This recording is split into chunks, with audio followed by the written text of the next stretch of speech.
Hello, আসসালামু আলাইকুম। সেদিন ছিল বৃহস্পতিবার রাত, জানুয়ারি মাসের 22 তারিখ। রাজশাহী থেকে রহনপুর আসছিলাম। 8টার ট্রেন ছিল, লোকাল ট্রেন ছিল, তাই 8টার জায়গায় এসেছিল 11:30। এটা হচ্ছে দীর্ঘ টাইম। তো আমার কাছে একটুও বিরক্ত লাগেনি। কোনো কিছু অপেক্ষা করা ব্যাপারটাই আমার ভিতর ছিল না।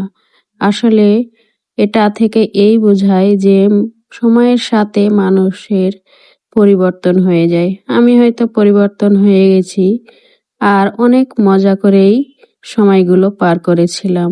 অনেক মানুষ ছিল প্ল্যাটফর্মে, অনেক অচেনা মানুষ ছিল যাদের সাথে রক্তের সম্পর্ক নয়, তারপরেও তারা আমাদের সাথে অনেক ভালো ব্যবহার করে।